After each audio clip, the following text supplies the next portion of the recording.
लगातार अपराधियों का मनोबल बढ़ता जा रहा है। अपराधी आए दिन कई घटनाओं को अंजाम दे रहे हैं और इसी के तहत वैशाली में अपराधियों ने तांडव मचाया है। वैशाली में बदमाशों ने जमकर उत्पात मचाया। शादी की रस्म अदा करने के बाद दुल्हन लेकर घर लौट रहे बारातियों को बदमाशों ने घेर कर न सिर्फ मारपीट की बल्कि उनके सारे सामान लूटकर चंपत हो गए। घटना महुआ हाजीपुर सड़क के पताड़ सुंदर नगर के पास हुई। मिली जानकारी के अनुसार सराय थाना क्षेत्र के पताड़ गांव निवासी मनोज कुमार सिंह की पुत्री रागिनी की बारात झारखंड के जमशेदपुर टाटानगर आदित्यपुर से बीते बुधवार को आई थी। इस दौरान शादी की रस्म अदायगी हो गई। गुरुवार को सुबह बारातियों को लौटने के दौरान कुछ बदमाश दुल्हन के घर से 1 किलोमीटर दूर हाजीपुर महुआ सड़क के सुंदर नगर के पास बस को घेर लिए और न सिर्फ बस में तोड़फोड़ की बल्कि बारातियों को दौड़ा दौड़ाकर पीटा भी। यहां तक कि दूल्हा दुल्हन के गाड़ियों में भी तोड़फोड़ की और इसके साथ ही दूल्हा दुल्हन को भी नहीं बख्शा और उन्हें भी मारपीट कर शादी में दिए गए सारे गहने, कपड़े व अन्य सामान लूट कर भाग गए।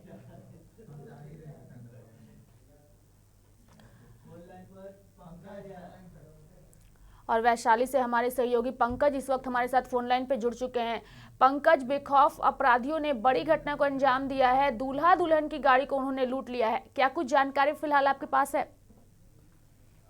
जी रेखा, ये हाईवे पे घटना हुई है। महुआ हाजीपुर हाईवे है, उस जगह इस तरह की वारदात को अंजाम दिया गया है और महज दुल्हन के घर से महज 1 किलोमीटर की दूरी पर बदमाशों ने इस तरह की घटना को अंजाम दिया है। हालांकि सराय थाने में एक लिखित आवेदन दिया गया है लूटपाट का, लेकिन इस मामले में अभी तक कोई कार्रवाई नहीं हुई है, ना ही किसी की गिरफ्तारी इस मामले में हुई है। लेकिन ये बता दें कि ये घटना जमशेदपुर से बारात आई थी, झारखंड से बारात आई थी, वैशाली के पताड़ गांव में आई थी बारात।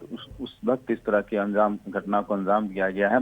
हालांकि जो दुल्हन पक्ष के लोग हैं, उनसे जब मेरी बात हुई तो उन्होंने साफ तौर पे बताया कि कुछ लोग ये जो ऑर्केस्ट्रा का प्रोग्राम बारात में हो रहा था उस दौरान ही कुछ बदमाशों ने इस तरह की घटना को वहां पे भी ऑर्केस्ट्रा पार्टी को भी डिस्टर्ब किया था। नाच गान जो हो रहा था उसमें भी डिस्टर्ब किया गया था। तो हो सकता है कि वही लोग जाकर के इस तरह की घटना को अंजाम दिया है। हालांकि पुलिस पूरे मामले की जांच कर रही है, लेकिन किसी की गिरफ्तारी इस मामले में नहीं हुई है।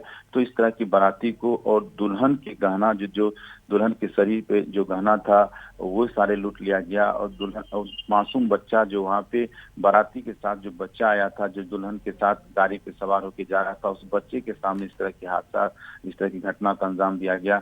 मारपीट भी किया गया, दूल्हे के साथ मारपीट किया गया, दुल्हन के साथ भी मारपीट किया गया। तो मारपीट करके लूटपाट की घटना को अंजाम दिया गया। जी पंकज, जैसा कि आपने बताया कि शादी समारोह के दौरान भी उन लोगों ने उत्पात मचाया था, तो क्या ये लोग शादी समारोह में भी शामिल थे? देखिए, जिस तरह से दुल्हन पक्ष के लोगों ने बताया कि शादी समारोह में ऑर्केस्ट्रा का प्रोग्राम था, तो ऑर्केस्ट्रा के प्रोग्राम के समय भी नाच गान के लेकर के कुछ लोगों ने वहां पे उपद्रव किया था। लेकिन लूट की घटना का अंजाम क्या वही लोग दिया था जो रात में ऑर्केस्ट्रा के दौरान झड़प किया था? वही लोग तो कहीं लूटपाट की घटना का अंजाम दिया है। तो इस तरह की जांच कर रही है दुल्हन के पक्ष लोगों का संदेह है कि वही लोग कहीं इस तरह की घटना का अंजाम दिया होगा, क्योंकि महज जो दुल्हन का घर है वहां से 1 किलोमीटर दूर इस तरह की घटना को दिया गया था अंजाम। तो पुलिस भी पूरे मामले की जांच कर रही है पंकज, कि आखिर बारातियों से भरी एक बस है और इसके साथ ही उस बस में कई लोग सवार हैं। तो अगर हम अपराधियों की बात करें तो अपराधी कितने की संख्या में आए थे? देखिए, जिस तरह से आवेदन दिया गया उसमें तकरीबन आधा दर्जन बदमाश को दिखाया गया कि आधा दर्जन बदमाश वहां गाड़ी को रोक करके घटना का अंजाम दिया गया। बाराती पक्ष ये समझ नहीं पाया था, क्योंकि जो दुल्हन का घर है वहां से 1 किलोमीटर की दूरी पर घटना का अंजाम दिया गया था। तो बाराती पक्ष ये समझ नहीं पाया था कि ये लोग बदमाश हैं या फिर इसी तरह से गाड़ी को रोका, क्योंकि दुल्हन अपने घर से चली ही थी। इस तरह की घटना का अंजाम दिया गया है। तो ये समझ नहीं पाया था। जितनी लग्जरी गाड़ी थी, जो दुल्हन की गाड़ी थी, उसके शीशे को तोड़ दिया गया। जो पंकज, बाराती मामले की पक्ष जानकारी पुलिस को दी गई है। मामले में पुलिस का क्या कुछ कहना है? देखिए, पुलिस से हमारी बात नहीं हो पाई है, लेकिन पुलिस को एक आवेदन मिला है जो दुल्हा पक्ष के लोगों ने आवेदन दे करके सीधे जमशेदपुर के लिए रवाना हो गया है। तो पूरे मामले की जांच की जा रही है, लेकिन पुलिस से इस मामले में कोई बात नहीं हो पाई है। लेकिन दुल्हन बिल्कुल। पक्ष के लोगों ने ये बताया है कि अभी तक किसी की गिरफ्तारी नहीं हो पाई है। चलिए, जी। बहुत बहुत धन्यवाद पंकज हमें तमाम जानकारियां देने के लिए। तो वैशाली में बदमाशों ने तांडव मचाया है। बाराती गाड़ी को उन्होंने न केवल निशाना बनाया, बल्कि गाड़ियों में तोड़फोड़ की और इसके साथ ही दुल्हन के गहने लेकर भी वो चंपत हो गए। हालांकि ये जांच का विषय है और पुलिस फिलहाल मामले में कुछ भी कहती हुई नहीं दिख रही है।